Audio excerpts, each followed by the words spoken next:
Hi, and welcome to the Sunday Lunch Project podcast episode for the 31st of March. This is your host, Nigel Creaser. Coming up in this month's interview podcast, we have Carl Pritchard, also known as the Risk Guy. But first, our sponsors.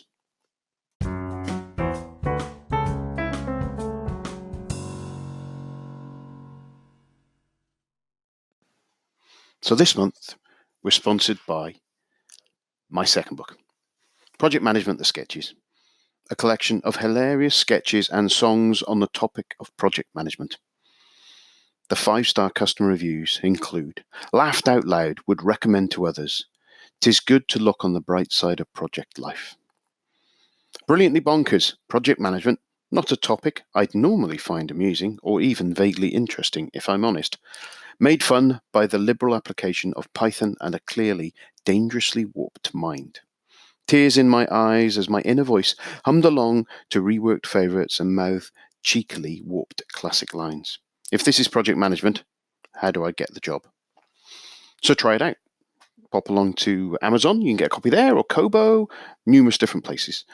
Or if you're not sure and you don't know whether you want to give out some hard-earned cash, why not try and look for When I Were a Project Manager, my first book, published in 2015, which is available free at the moment.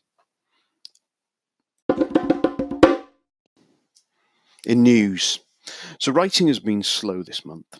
The next book, Boosting Your Brand with Alexa and WordPress, is out with some beta readers, and frustratingly, the services from which I've taken screenshots or have changed.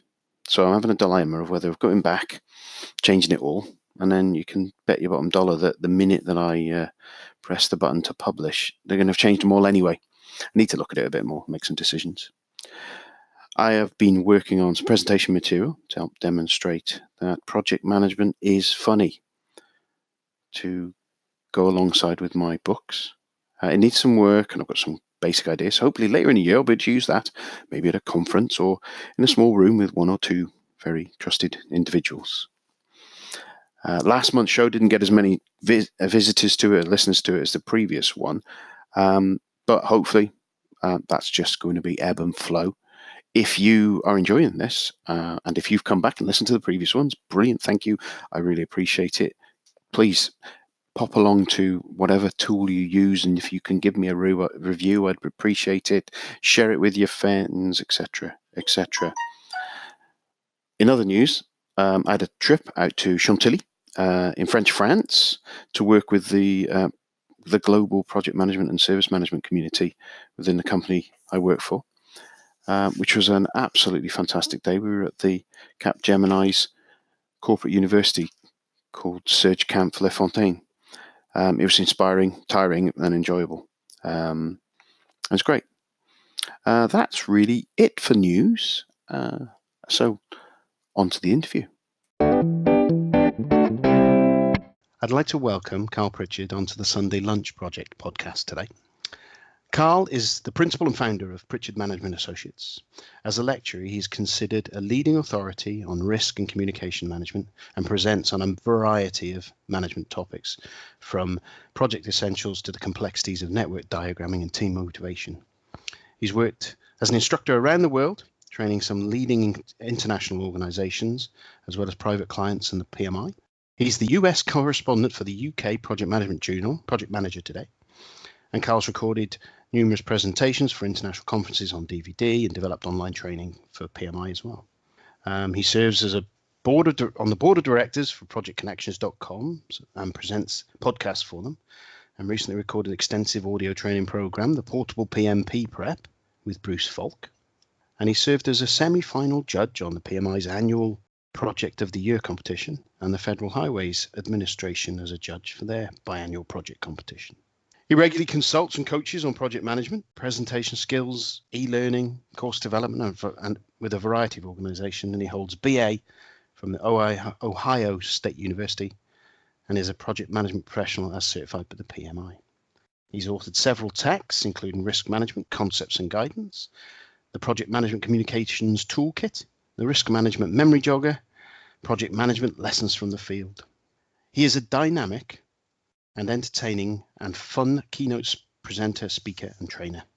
And some quotes from people who have met Carl or worked with Carl. Carl is by far one of the best corporate educators I've experienced as a project manager from Gruppisch Schneider. A true project management hero and with a degree in comedy psychology.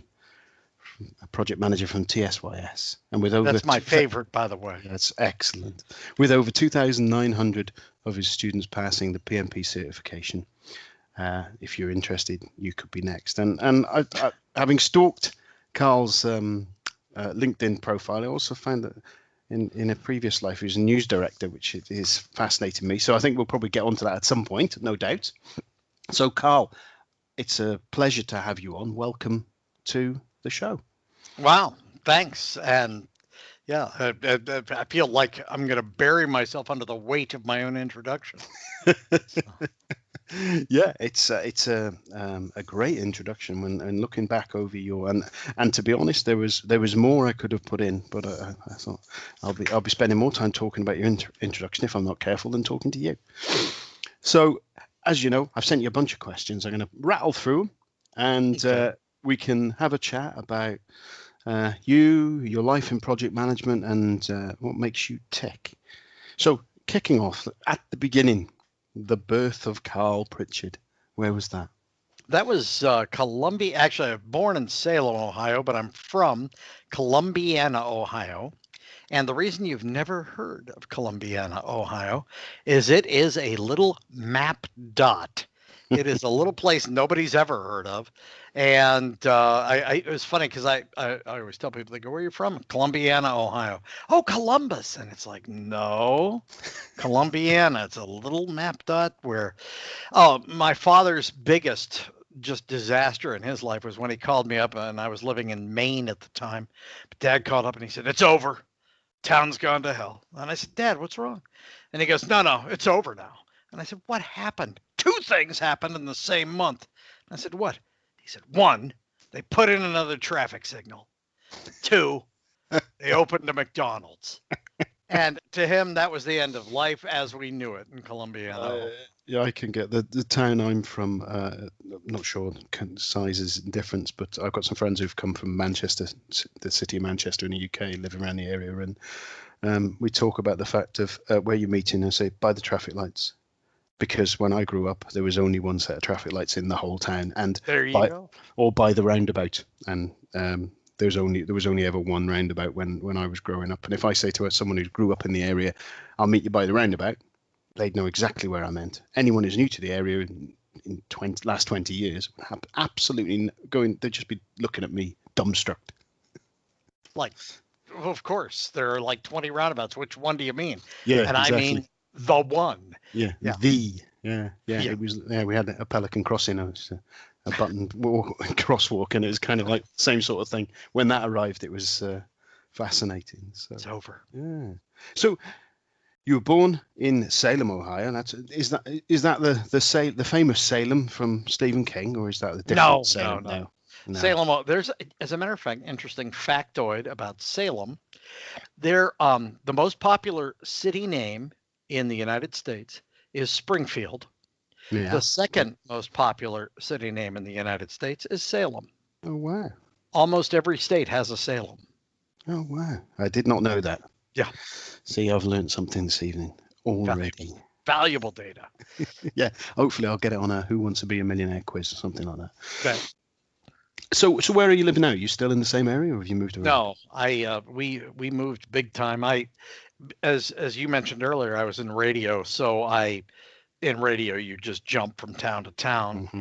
And I lived in Maine for a while, and now I have permanently settled outside Washington, D.C. in Frederick, Maryland. Oh, right. So it's kind of a nice place. It's grown a lot. We moved here temporarily 35 years ago, and now it's just me and my wife, and we are basically denizens of this place, and we're the locals, whereas the newcomers are all new. Yeah. So we've actually qualified now as locals after 35 years. In some places that can take a little while, can't it? Yeah, it can take a generation. Yeah, or two. So you mentioned your wife there. What any family? Yeah, I have my lovely wife, Nancy, a goddess to be worshipped. I have 2 sons, Adam and James, and you couldn't pick 2 boys who are more opposite. My eldest son he's the curator at the Virginia Museum of Natural History. He's a paleontologist, Right, wow. and he runs a dig once a year out in Ghost Ranch, New Mexico. But that's his gig. And my youngest son is an 18-wheeler truck driver. Wow. So, yeah, kind of one end of the spectrum to the other. Yeah. Both fascinating jobs. Yeah. Especially when I imagine. That I think is both paying jobs. Yay. Yeah. That's good, yeah. And yeah, it's funny when you just said about Frederick, Maryland, and all from my point of view over here across the pond, it's all very romantic sounding places, and driving an 18-wheeler truck across America is kind of one of those big iconic kind of things that you see on the TV. Oh, it is. And yeah. the thing is, it's funny because when he started driving truck, one of the first things, his mom and I were both like, "Can we come see?" Yeah, and it reminds me of Smokey and the Bandit straight away with something like that. Exactly. Except he's the kid who's never had an accident and never gotten a ticket. Yeah, So that's good. So as you say, you were in Salem. You kind of did you grow up in Columbiana? Columbiana? Yeah. Yeah. Oh yeah. Grew up in the same as grew up. I was actually I didn't even have a name until I went off to college. And the reason I say that is because I grew up, my father was the only doctor in this one horse town. Yeah. And so I grew up as, oh, you're Doc's boy. And so I spent my entire youth as Doc's boy. I had no name and didn't get a name till I went to Ohio State. So when was that you were around? If it's not too indelicate question to say. No, I was born and raised. I got out of Columbiana in 1975. Moved off to Columbus and went to OSU until 1979 and never looked back. Yeah. Wow. So what did you study at university now, or college as you guys? I was journalism major. My whole vision was what I wanted to do before I died. I wanted to someday be a news director at a top 10 market, a top 10 station in a top 10 market. And the weird thing for me was in hopping around job to job and everything else, I actually accomplished that goal by the time I was 26 years old. Wow. It's kind of like, well, crap. What am I going to do now? I peaked too early and we're done here. So were you just setting your goals too low then, were you? I guess I was. Yeah, you should have been looking at the top news director in the country. Well, and I found out too, the interesting thing that I discovered about radio was that it doesn't pay anything. That was the other side of the dark side of radio, was that you make no money at it. So I was forever moonlighting and trying to pick up extra cash, and that's how I landed in project management. Oh, right. Yeah, I was. So yeah, tell me about that. How did you? It's that endearing question for people of a certain age in project management, and I'm one of those. Is that you get people now, and I've had the conversation with a couple of other guys. Is that you get people arriving out of university with a project management degree. I know. Planning to be a project manager. How crazy is that? Yeah. Whereas when I was coming out of college and school, I'd never heard of a project manager. I didn't know what they did. I may have had a vague recollection that maybe they built bridges or houses or something like that, but very rare. So tumbled into project management, as I think a lot of people do. So yeah. So how did you end up PMing then? I am proof that it is the accidental profession, and because I had no designs on it, I got hired by one of the big telecoms. And what I was doing to moonlight while I was still running the news department in DC was I was writing anything anybody would hire me to write. And I got hired by one big utility company to write a bunch of video scripts on contract management. Right. And I did it through a consulting firm. And they came back and they really liked them because, well, golly, they gave me all this data and I'm a decent writer. Thank you. Done. Well, then this one big telecom firm read about that work through the consulting firm I was working with part-time, and they said, "Oh, we need somebody to write a white paper for one of our executives." And I said, "Yeah, I can write a white paper." Then I hung up the phone and said, "What's a white paper?" So I went ahead and met with this executive, and I sat down with him and I said, "What do you want the paper to be about?" And he said, "I'd like it to be about 40 pages." And I said, "No, no, I'm sorry, I misphrased the question. What do you want it to be about?" And he said, "Oh, I want it to be about issues and concerns in project management in our organization." And I said, "Great. Do you have data?" He said, "No, I have no data." And I said, "Well, how am I supposed to get data to write this?" And he said, "Here's a list of 35 of our project managers. Interview as many of them as you can, put together the data, compile it, make me look really, really smart, and that's what I want my white paper to be about." So I was his ghost. I was a ghostwriter, and I wrote this beautiful 40-page white paper, just left him misty-eyed and weepy, and I picked up a rather substantial paycheck for it, and that was that. And I was sure I was just done. It was one more gig under my belt. Well, it was about 6 months later, or 6 weeks later, rather, that they called back and they said, "Hey, we need you to do another gig for that company." And I said, "They need another white paper?" "No, no, they want you to come in and do some consulting work." And I said, "I'm sorry, consulting work on what?" And they said, "Project management." And I said, "No, no, no, no. You don't understand. I'm a writer. I'm a really good writer. I'm good at gathering data and spilling it back out, but I have no idea about anything on project management." And then he said, "Well, talk to the guy." And so I'm talking to the guy, and he's, "You're perfect for this." And I'm like, "I don't know squat." And he said, "Doesn't matter. We'll put you through our training program." And I said, I said, "I'm the wrong guy to be giving you advice on how to run your project management." And he goes, "No, you're the perfect guy." And I said, "No, no, no, I'm the wrong guy." And he said, and then I caught myself and went, wait, what does this pay?" And I'm a 20 something, just basically barely making ends meet. And and he said, "Here's what we'll do." And so I was working at WASH-FM in DC from 4 a.m. to noon. So I was on morning drive. And then I would get off the air and I would go down to this telecoms federal center in DC and work there from 1 till 7. And they put me through all the training. They did everything else. So I was burning the candle at both ends for almost 2 years. But over that time, I was actually learning to be a project manager. And ultimately, it came down to I had to make a choice because I was just fried. Yeah. And here I am. Oh wow. So that's how you got into PMing. Yeah, that's kind of the not so short version.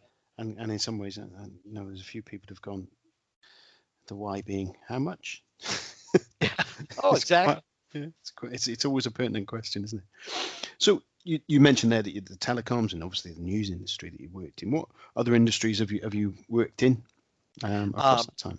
Yeah, and one of my biggest first as an independent consultant, my biggest first client was Southern California Edison, and I worked with them after I became the risk guy. So I did a lot of time in the utility industries. And it's kind of interesting because this is what happens in project management. Somebody finds it and goes, we need that. And it's kind of like, and this is a surprise to you, how? But they do. Invariably, it was like first big clients were utilities, and everything was utilities. Oh my gosh, I couldn't get Florida Power and Light, Austin Power and Light, everybody Power and Light, and I had a lot of utility customers. And then I went to one particular industry, and they said, "Oh, we're looking at your background. You're all utilities." And I said, "No, I'm all project management." And they said, "Yeah, but we don't know that you can help us." And that was a financial services firm, a bank. And then they decided to take a flyer on the utility guy, and I became the financial guy. And I worked with this bank and that bank and this, this insurance company, which also, well, I know you're a bank person, but we'll try you out in the insurance industry. And that's the way it's all gone. And this is the thing that's kind of intriguing is in project management, somebody in a company, and it won't be the whole company, it'll be some one poor soul will figure out that project management has merit and value, and they'll go back and say, we should be doing project management. And I really go, oh, that's new. It's like, it's not new. It's a zillion years old, please. Yeah, But I've heard it described, and that's a podcast I listen to, a guy managertools.com, fantastic podcast, and they have it's general management tool techniques, and they have one on project management, and they kind of boiling it down to the point of when you've got projects being run as a normal manager, and he said who does what by when.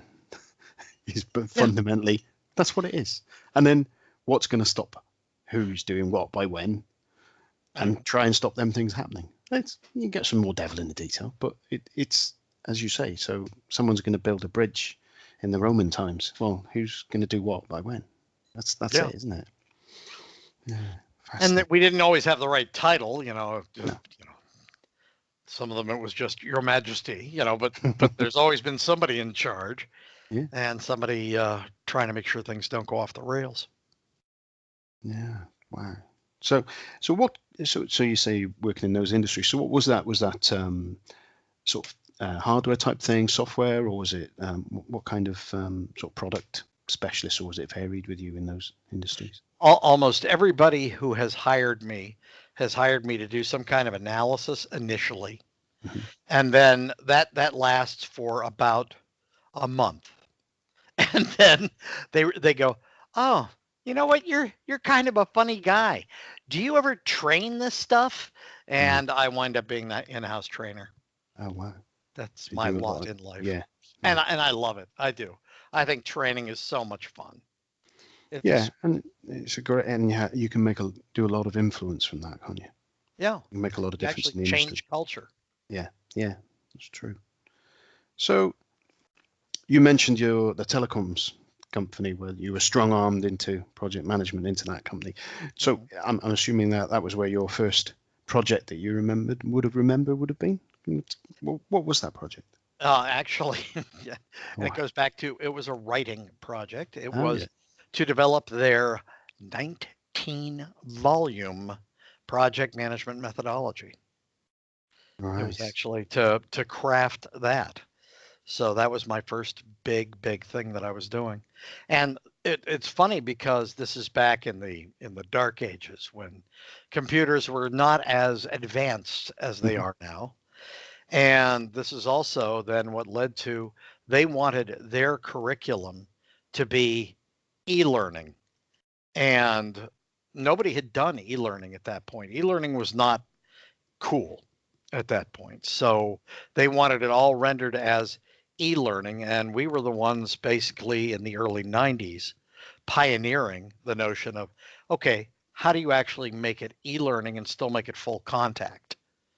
And that was my big job initially for them. And then ultimately we built the e-learning infrastructure for the George Washington University.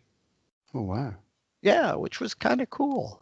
And it actually sounds like I had a paying gig and the job and everything. Although a lot of times it sounds like I just do whatever comes around the corner, which I do. But yeah, well, sometimes that's the best approach, isn't it? Yeah, that's our official corporate motto: is anything for a buck. So yeah, it's the thing, isn't it? I think our conversation on LinkedIn when getting you onto here, you said sounds like fun, let's do it. Yeah, and it's kind of a good attitude to have for stuff, isn't it? Keeps me off the streets and out of trouble. I'm wondering, having talked to you for a little bit, whether keeping you out of trouble is actually true. On the good days, I get the occasional piece of hate mail, but aside from that, it's good. Good, excellent. So, moving on from that, what was the largest project that you've run to date, been involved with, and what did you learn? That'd be the GW project. That would be putting together their e-learning infrastructure, and I learned that, and And actually, it's kind of funny. I learned it, then I had to relearn it. The whole notion is just assume you're right. That's the biggest lesson learned I came out of the whole thing with is people will tell you invariably that you're wrong. They'll say, "Oh, no, no, no, that's not the way it's really done properly." And it's like, "Oh, thank you for sharing. I appreciate that, but I'm going ahead the way I thought I was going ahead." Every time I made the mistake of giving serious time, effort, and energy into somebody else's approach after we had already established an approach and a goal and an objective and a charter and all the other stuff of project management. Every time people would say, no, no, no, we need to back away from that and try something different. That's where I got burned every single blessed time. And historically, when I have had a plan and stuck to the plan, didn't always work out exactly as intended, but we always got to the end game. Did you find yourself with the ones when you've gone off piste that your gut was telling you to stay there, but you went against your gut? Yes. Yeah. You know that feeling. Yeah. Trusting your gut sometimes is the right thing, isn't it? No, and I would actually say it almost always is the right thing. Yeah. So that leads on, and I wonder whether it's related to this. What would you call your biggest screw up? And again, what did you learn there? Actually, my biggest screw up was not in project management. My biggest screw up was in radio. Yeah. I've had every job known to humankind. I have. You pretty much pick the job, and I can tell you, oh yeah, I did that for a while. Bartender, been there. Dishwasher, been there. Cook, been there. But I was in radio up in Maine, and this is back in the early 80s when Ronald Reagan, President Reagan, fired all the air traffic controllers in the United States. He fired them all because they went on strike. And he said, fine, then don't bother coming back to work. And he fired all of them. There were suddenly 3,000 very high paying jobs that were up for grabs in the US. 3,000 of the best government jobs you could ever land. And so I did a report on it. I did a series on how do you become an air traffic controller. And I did this, on the air over a period of several months. And it was like, today is segment 8 in becoming an air traffic controller. But I did this, and the weirdo thing that happened was at the very end of this whole series, I got hired as an air traffic controller. And you see how well that worked out. I got hired as an air traffic controller, and so you went through the whole process then. Oh yeah, and actually did. Oh right, I see. Oh yeah, and the scream was I was sitting at the medical exam with a couple other people, and they said, "Oh yeah, boy, amazing, we made it this far, huh? We passed the exam." And I said, "Yeah, we passed the exam." And they said, "How'd you do on the exam?" The one guy goes, "I got a 78." Wow, you got a 78? That's a tough exam. That's a really good score. And I'm thinking, oh crap. Because they came around to me and they said, "How'd you do?" And I said, "I got a 93. They go, 93? Nobody gets a 93. How long did you study? I said, study what? I just took it on, I took it on a lark. I didn't even study anything. Yeah. It was a logic exam. So anyhow, but I flew through the exam, got hired as an air traffic controller. And I went into my boss, and this is my big lesson learned. Biggest screw up of my entire life that turned out happy. But I went into my boss in the radio station. I said, "Can you match these salary numbers?" And he laughed at me and he said, "Who's ever going to pay you that much?" I said, "Uncle Sam." And I thumbed my nose at him and I said, "Turner, I am so out of here." And I blew him off and I burned a bridge. And the day before I was supposed to fly out to the academy from training, and I moved back to Ohio in with my stepmother and my father for just a couple of weeks, got the note, a telegram. Do not report to the academy for training. You have been medically disqualified. My eyes were too bad. And so I had burned a bridge with my last boss. I had done everything wrong. And if you're looking for the biggest screw up, that was it. Because I was unemployed for months. It was a matter of struggling trying to find a job without any reference from my previous employer. And it was just pretty darn stupid on my part. Now, the good news is I got hired at this little podunk radio station in Western Maryland. I met the woman of my dreams. I married her, and we moved off to Frederick. So it has a happy ending, but geez, it's like if you're ever thinking your boss is a moron, he's a chimpanzee, he should be taken out and shot. Smile warmly at him and keep your mouth shut. Yeah, that would be my biggest screw up. That's really interesting. Yeah. So, kind of moving on from those sort of things, moving into a little bit more of a positive spin of stuff, and your project delivery side of it. What would you say is your proudest delivery from a project point of view? What is it? That George Washington, what university one? Yeah, or is it... that's tied to it, but ultimately the company I was working for at the time, we were doing so well in the e-learning side of the house that, for one, I became their vice president of e-learning. And this isn't like a bank where every third person is a vice president. I became the VP of e-learning. And the other beauty of it was they actually took the company I was, the part of the company that I was running, and spun it off and made it its own company. Wow. Yeah, which to me, that was like, you have arrived. Yeah. You have actually been able to take something out of whole cloth, build it, and then have them spin it off and turn it into its own company. So that was kind of cool. That's brilliant. Then they hired a guy from South Africa to run it. Well, things changed, don't they? Yeah. So rather than let's think about not so much the project delivery themselves, but what is your proudest moment that's kind of work moment, I suppose, is the focus, but not necessarily, but your proudest project achievement that isn't necessarily the delivery itself and the project itself? Is there anything? Yeah, and actually this goes to people. It's a function of the true joys in my life stem from, and it's one of the reasons I have been a trainer for over 20 years. It's because I love the feedback. I really do. Yeah. And it's not the hey, wow, you're kind of a funny guy. It's not that feedback, although I do like that. The feedback that I really genuinely enjoy is when I'll run into somebody and they'll go, I know you don't remember me, but I want you to know you changed my life. And when somebody says that to me, I swear I could break into tears. Yeah. Just because it's so enriching, it's so fulfilling. Yeah, helping other people is a great it's a rush, isn't it? Yeah. Brilliant.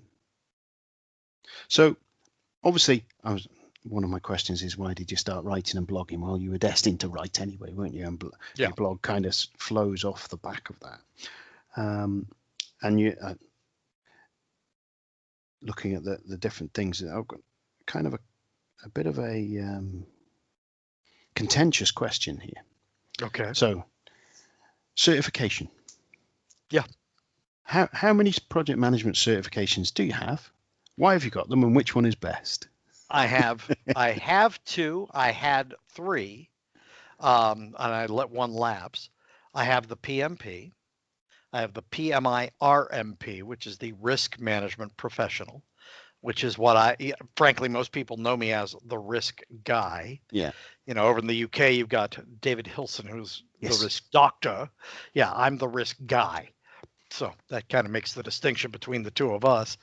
But and I had the EVP, the Earned Value Professional. That's the one I let lapse. But of the 3, which do I think is the most valuable? The PMP. Yeah. And the reason is just because it's a ticket to be punched. It's one of those things that you go into a company and they'll say, "Oh, are you a PMP?" It's like, "Oh, yes, of course I am." Now, because of the company I run, it's are you also a registered education provider, which is the other big question. Yeah. The answer is always yes. But which one do I think carries the most clout, the most weight, and actually gets people to go, "Okay, there, tickets punched. It's the PMP." It's not because I feel like it makes me better as a manager necessarily, but I do talk the talk. And as long as I can talk that particular language, I'm in pretty good shape. Yeah, cool. Yeah.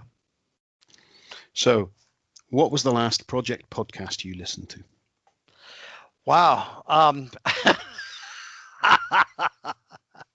And the answer can be, I've never listened to any. Oh, no. I actually, yeah. But the last one I listened to was me. That's the really sad part. At itmpi.org, the IT Metrics and Productivity Institute, they do just a mountain of podcasts. Right. They have a library that is just staggeringly deep, and that was the last one I would listen to. Cool. And the last project management related blog that you read? Last blog I read, that was probably, oh geez, and I'm going to screw up his first name. Last name is Zucker, and not Zuckerberg, but Zucker, Alan Zucker. There you go. But Alan's was the last one that I read, and I frankly try to dive into those on a pretty regular basis. And largely because I think it's a matter of I'll read through them and go, knew that. Okay, fine. That's good. But every now and then I'll go, knew that. Oh, what a sweet take. Yeah. And somebody will have found a new angle on something that I'm already doing or something that I already had a sense of, but the new angle is just that. Yeah. It's a new angle. Yeah, and some of those things, it's a new way of, I find a new way that you could describe the thing to someone else as well, which I find really useful on some of the blogs that I've looked at. Yeah, and by the way, I've got to let me give a pointer just so that people can think I actually added some modicum of value here, and that is, if somebody ever calls you with a really complicated question, this is a cheap consulting trick. If somebody ever calls you, they got a really complicated question. Here's what I want you to do. You go, wow, it is so funny that you asked me that. That is, you know, what's kind of interesting, I was just working up a blog on that. And if you don't mind waiting until 2 days from now, I'll have the blog done. And I would love for you to be the first person to give it a look and tell me whether or not I'm making any sense. Now, this accomplishes a mountain of stuff because, for one, it says to the person who's asking you this really annoying, complicated question, hey, I'm on the same wavelength. We are simpatico. It is perfect. So I'm so glad you asked that. For two, I'm already a step ahead of you in that I'm writing a blog about this, which you aren't, but that doesn't matter. And then you've got 2 days to come up with a very thoughtful, cogent, well-considered response in 800 words or less. And it's a win-win-win. Everybody comes out further ahead. And to boot, it builds your relationship at the same time as you're writing another blog. Oh, that's a fantastic tip. It's yeah, I can see how that would work. Just, I think the key thing there is make sure you do write the damn blog. Yeah. Oh yeah. If you don't, it won't be pretty. Well, I've got two final questions. The first one is, what is the one single nugget, top tip that you would give to a PM who has been in this industry 10, 20, 30 years, that you think people miss? What would that one thing be? Even though they're successful as PMs, you can be very successful, but they could be more successful. Yeah, let somebody else do it. We are, by our very nature, and if you look at McClellan and his perception on the three needs, the need for power, the need for achievement, and the need for affiliation. Project managers are the high need to achieve people. As such, we want to do everything. We want to have our fingers in every flippin' pie that's out there. And nothing could be worse for you. If you really want to improve your career, allow other people to take the reins now and again. And it's so hard because you're so much better at it than they are. But the reality is, if you don't give them a chance to make some of the mistakes you've made and do some of the things you've done, then they're never going to be as good as you are. And you need them to be as good as you are so that they can come back someday and say, wow, Nigel made me amazing. You want that behind you. Yeah, I know. Yeah, I can see what you're saying there. That's a really good tip. Brilliant. Last question. You have a chance to go back to see your younger self on that first day in project management, in that genesis of the career that you've built up. What would you tell? What would you say to yourself? First, I would tell myself, hey, I want you to know something. It all works out. No, that's what, because I was, and it's funny. I've seen a lot of younger people, some of my son's friends who are millennials, and you wish you could just tell them, you know what, relax and enjoy the ride, because, and that's what I really would. I'd go back and tell myself, don't be so flippin' nervous. Just relax, enjoy it, because when this is all, when you're 20 years, 30 years down the road, you're going to be rocking. Everything's going to be going just fine. You're going to be really genuinely happy and satisfied with the person who looks back at you in the mirror. And that's just a wonderful place to be. Yeah. That's great. So thank you, Carl. That's been a enlightening, entertaining chat. Oh, thank you. If people want to find out more about Carl, maybe look at all the books, what's the best way, social media connection, etc., websites or whatever, to get hold of you? I'm on LinkedIn, and it's Pritchard spelled the right way with a T in it. Oh no, you'd be surprised how many people just leave the T out. But it's Carl at carlpritchard.com. And frankly, here's the thing. If you can't figure any of it out, if you just get carlpritchard.com, so if you send an email to Dumbo at carlpritchard.com, that still finds its way to my mailbox. Yeah. I get all the default mistake mail that comes into our servers. So it's just Carl with a C, and it's carlpritchard.com. And if anybody does chase me down, just an FYI, I will always get back to you within 24 hours. And if you don't hear back from me in 24 hours, one of two things has happened. The most likely, I'm in your spam box. I get to, you never got back to me, Carl, and I'll say, check your spam box. And sure enough, I found it. Yeah, you emailed me 3 months ago, and I told you, 24 hours. How hard is this? But yeah, 24 hours. I will always get back to you within 24 hours. Brilliant. Well, again, thank you very much, Carl. Anything else you want to say? I just want to say thank you, Nigel. This is nothing but a good time. Brilliant. And on that note, I'll wrap this up. Thank you very much, Carl, and have a fantastic day. Do likewise. Cheers, mate. Well, I hope you enjoyed that interview with Carl. Thanks to Carl for that entertaining and informative interview. My family wondered why there was so much laughter when in Joey air quotes, I was doing a business interview. But yeah, it was a great time. I found it a fantastic session to do. As always, I'll include the links to Carl's website and the show notes and etc. and promotion materials. In that mind, if you want to get in touch with me, just ping me a note. Similarly to Carl's advice, you can email me at dumbo@nigelcreaser.com or whatever you like at nigelcreaser.com. Grab hold of me via social media platforms. Generally, I'm there as @SundayLunchPM, or on LinkedIn, just search for Nigel Creaser and I'll connect with you. So without any further ado, please have a fantastic whatever you're doing for the rest of the day or evening or whatever.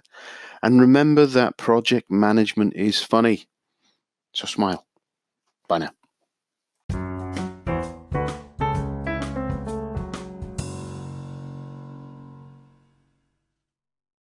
The podcast you just heard was made using Anchor.